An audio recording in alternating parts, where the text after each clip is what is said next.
Bambu Lab is currently having their 4th anniversary sale where they have tons of machines on sale, tons of material for sale, and tons of other stuff for sale. So if you are interested in purchasing any printers this year, now is the best time to do it. This is not sponsored by Bambu Lab. I'm just saying right now, if you are planning on getting into the Bambu Lab or 3D printing hobby, now is the best opportunity to get into it, because you could get like filaments that are usually like 30 bucks each for 13 if you buy in a bulk, which is an insane deal. I just did it recently. I'm probably saving like about $250 by buying bulk. Again, this is not sponsored by Bambu Lab. I'm just saying if you are interested in getting into 3D printing now, right now will save you tons of money. Bambu Lab will be pretty cool if you do sponsor me one day. You know, I'll love to test out one of your new machines, you know. It will be a dream come true. I'm glazing, I'm sorry. Alright. After 3 days of being in Calgary, it's finally here. And I don't have a knife. God fucking damn it. So the really big reason why I wanted to purchase this machine is because it has an option where you could cut like stuff like leather, fabric, right? But the problem is that you need to spend an extra $100 to have that feature, which I find kind of stupid, but you know what? It is what it is. Also, the A1, my favorite printer of all time, so when they had a, a little sequel, that was bigger and better as in they had more sensors and it was more faster and you could print bigger stuff. If you hear any noise in the background, it's the P2S. And again, no, I am not selling my P2S because I got this printer. That would be the most stupid decision I would ever make in my life, because this will never upgrade that machine unless the P2S breaks. That's the only time I'll upgrade, and this will be my main printer. But that probably won't happen in like a couple of years. All right. I have a feeling it's going to be the same. Will it be a pain in the ass? Well, okay, okay. I'm talking a little bit too much, I gotta relax. Is that the fucking build plate? I see a big flat fucking thing, and I'm gonna scream if that's the bed, because that is fucking massive. Because I understand videos don't really do justice of what the actual product is, but if that's the actual bed size, I'm gonna scream. Oh, I forgot. The cheaper printer you get, the more accessories you get. Because when I got the P2S, I didn't get a filament sample. Look what I have here. Can you come out, please? Well, we obviously got the PTF tubes, but we also have the filament. So yeah, I'm probably gonna have to flip this around. Yeah, see, this is the actual proper way you're supposed to open it, I'm pretty sure. Okay, so holy shit, that is the build plate. Oh my, no, that thing is massive. You don't understand how massive this fucking build plate is. Here, hold on. This is the P2S build plate. This is the A2L build plate. Holy shit. That's fucking massive. I was not expected to become any close. I thought it was just be a tiny bit bigger, maybe not a crazy lot bigger, but fucking holy shit. Okay, yes, we got stickers, and we also got the quick start guide. I am probably gonna put this box on the floor, so let me actually do that before nothing falls. So obviously, this is bringing my memories when I had the A1. So this is the AMS light stand right there. And then in here, it's the little knobs that we get for, this is bringing back memories of when I got my very first Bambu Lab machine, and I was so excited to be able to not be able to do bed calibrations. And now you're telling me in the future, I own 2 of these fucking things, and one of them costing me $1,200? 16-year-old me would not believe me. Oh, we have a box here. What is this? Is this the, bro, they fucked up my maker's kit. They fucked up my box. God damn it. What is in here? I don't even know. Ew! They did it like this? Oh, I'm fucking disappointed like that. Holy fuck. Wow. They even put it in a box. Like, okay, technically they did put it in a box, but not like an actual normal storage. Wow! This is, well, okay, well, you get a lot of screws, right? Still, wow. That's insane. I should probably not be slamming everything, but like, fuck, wow. We have, whoa, oh! Hold on, let me get into this for a second. So, we have the power cable here. We have the filament single spool holder. I missed these, holy shit.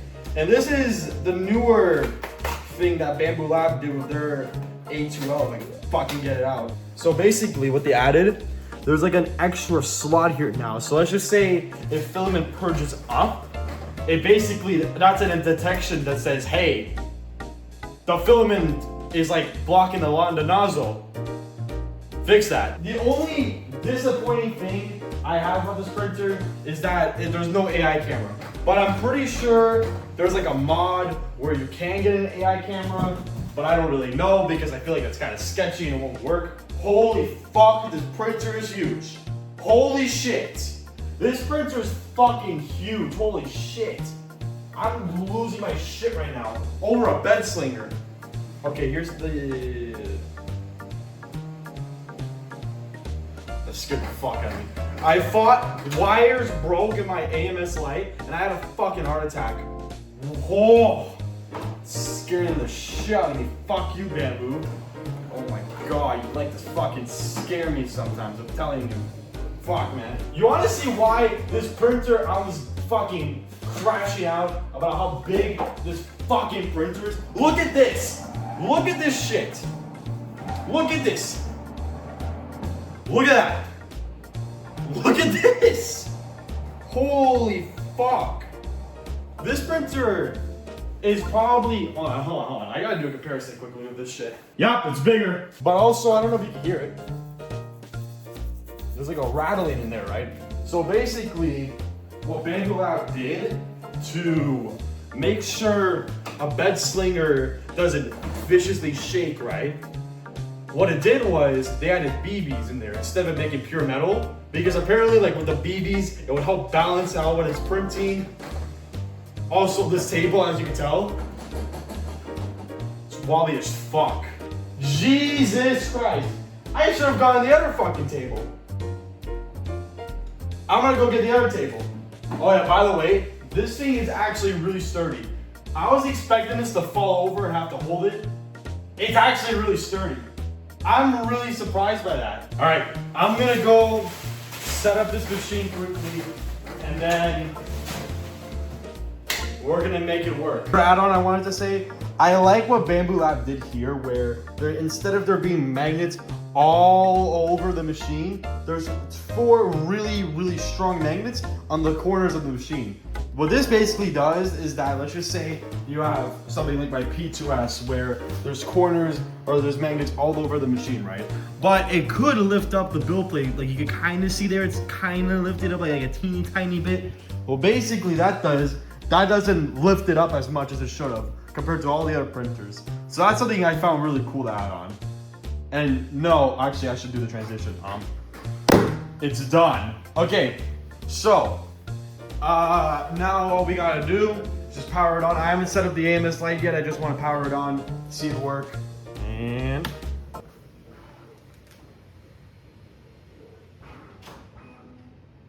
oh, that's on.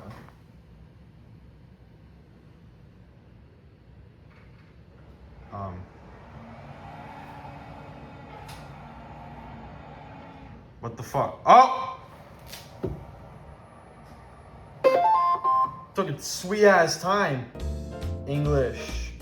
I am from North America. Fuck! Alright, it's gonna do its usual calibrations and whatever, and then once it's done doing its calibrations, I'm gonna do a test print and also set up the AMS light. I gotta take a fucking fat shit. Calibration's done. I'm all set to go. Lubricate, I already did the lubrication. Wow! Let's see what files we can print here. So speedboat, scraper, PETF2 cable guide, plate guard. You got the Panda. Oh, that doesn't do it. want to see what that is actually. Heat bed guard. Oh, okay, cool. Okay. So this is what? It's the 11th right now. I'm gonna do some test prints with this machine and get used to how it is, and then in a couple days or weeks I'll make, or we'll just see. I might upload this video by this weekend. We'll see. Okay, it has been like 3 weeks since I've had this machine. Let me talk about it. Before I get into the stuff I actually made with this machine, let me talk about the stuff I like about the machine and the stuff I don't like about it. One thing I love about this machine is how massive the build plate is. Compared to my P2S, this is huge compared to that. This thing is fucking massive. Like, I was not expecting this printer to be as big as they were saying, but this printer is huge. So if you're into like cosplay or printing big stuff, this is perfect. I feel like the detection has gotten better on this machine compared to the old A1 because I keep on getting like filament, like stuck detection, and also like with this little slot here near to the chute, it also can help with clumpy detection. So that's pretty good. Only downside is it's not an AI camera, but you know, it has all those other features and you can still monitor with the app. I don't see a problem with that. I do find that it works well with like TPU or PETG or any other material. Obviously not ABS. You can't use ABS with this machine. If you're planning on using ABS, don't get this. I'm just gonna start off by saying that already. If you're not using ABS, don't get it. But if you are using like PLA, PETG, TPU, really good. Like right now it's using PTG. One thing I didn't know about this machine is that it also has a cold pull maintenance, where basically it would go step by step of how you could do a cold pull on this machine. And I didn't even know that was a thing until I was doing TPU for the first time and I got that message. So that was pretty cool. All right, let me get into the negatives about this machine. First of all, that has nothing to do with the machine, but the screen was scratched. Like, I'll probably show a video or a picture of it, but there's like marks on the screen here where it's like damaged. Like, the screen obviously still works, right? But it's just scratched. It's scratched now. Secondly, at the start of owning this printer, there was an error saying like something wrong with like the build plate where like the heating wasn't good, but then the heating was at the right temperature. So I had to contact Bambu Lab support and they basically said I had to take off a setting. I don't remember which setting, if I could find it. Okay, so it was called heat bed installation. And I kept on getting an error with that on. So if you are buying this machine and you're getting that error, turn off heat bed installation in your print options and that problem will be completely resolved. This isn't really like a downside because I'm used to how fast the P2S is, but this takes like, let's just say if I'm sending the exact same stuff to both machines, this is gonna take like an extra hour compared to that, but it's gonna use less material than that one. And they use the exact same nozzles, no other settings changed. So this one will take longer, but it'll save you material. My P2S, it's faster, but it will use more material.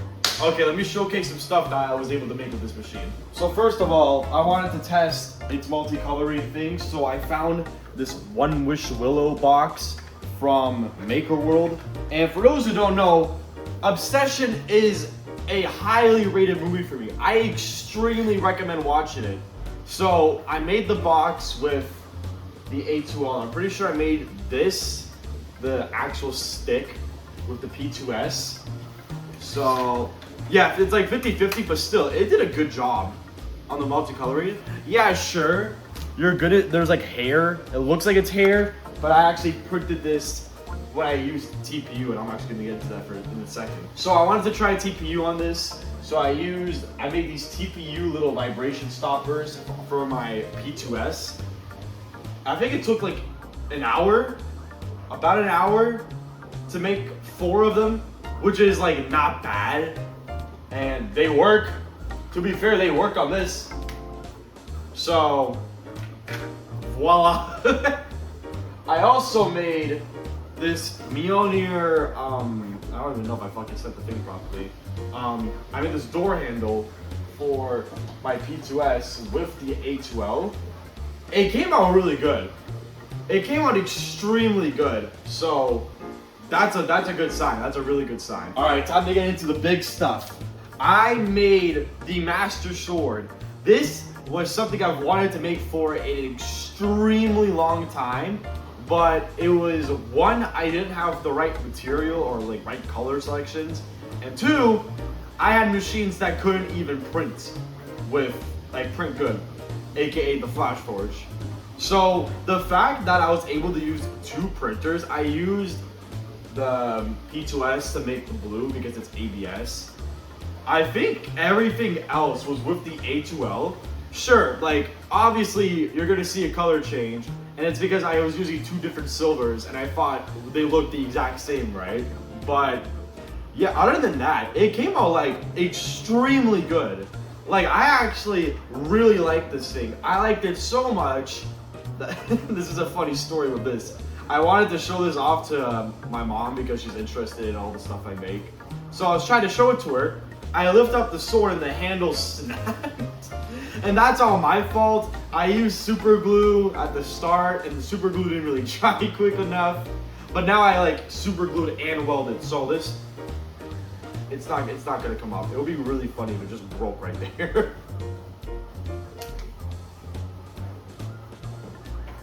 Okay, now onto the cosplay shit. So this was one-shotted on the A2L. This is Daredevil, and the only reason why I wanted to get into this hobby was the fact that you could 3D print helmets and you could wear them.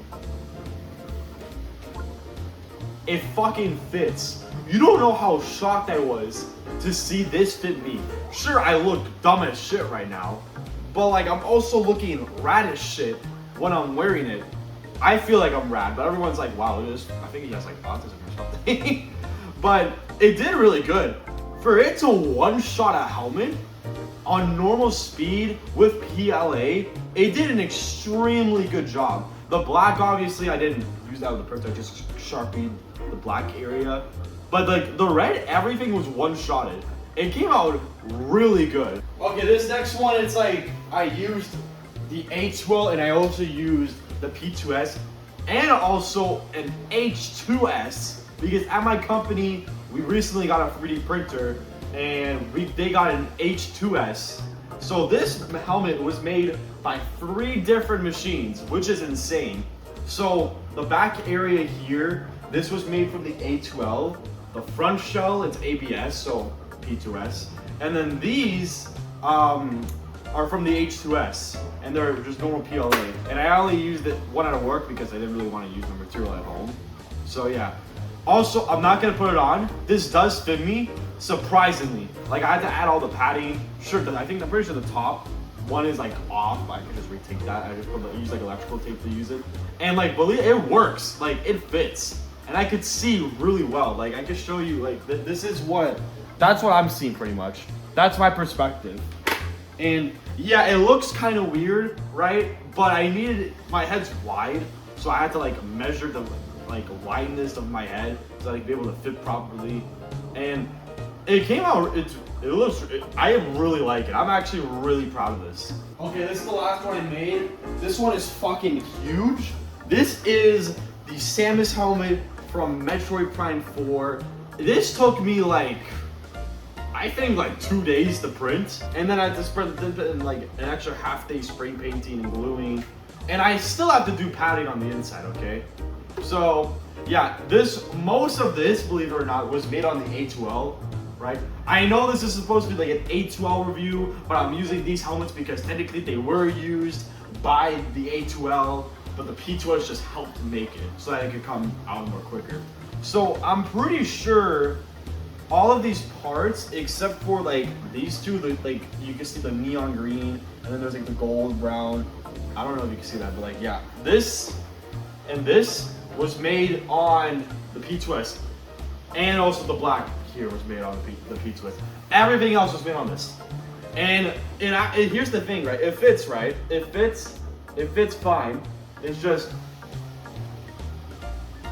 it's big. So yeah, I gotta add padding in this so I can be able to fit properly. But this helmet is fucking huge. It's a huge helmet. Like I was not expecting it to be this big, and it actually came out extremely good. Sure, my spray painting job is kind of shit, but it looks really good. All right, time for the main question. Should you pick up this 3D printer? In my opinion, if you're just starting out or if you have been doing it for a little bit and you want to upgrade to something bigger, yes. Yes, I recommend it. I was the first review, I did it 3 days after and I said I don't really recommend it. But now that I've been using it more, I actually recommend it because you just gotta trust it. You just gotta have faith in it, right? So it's a really good machine. If you're just starting out or if you're trying to get something, if you're going from like an A1 to A2L. But if you have something like a P2S, right? And you wanna get something like this because it's more bigger, I recommend not getting the 8 or upgrading to an A2L. Sure, you're gonna be able to print bigger stuff, but with the P2S, you have like the AI detection camera. You're able to have more access to print with more materials. You have a better tool head. Everything's better, and you could get the AMS2 Pro included with it instead of getting the AMS Lite. If you're starting out and you want to get, or if you have an A1 or something smaller and you want to get something bigger, yes. But if you have like something like a P2S or higher, don't. Anyway, thank you so much for watching the video, and I'll see you guys in the next one. I wasn't recording. I'm losing my shit. Okay, thank God I was recording.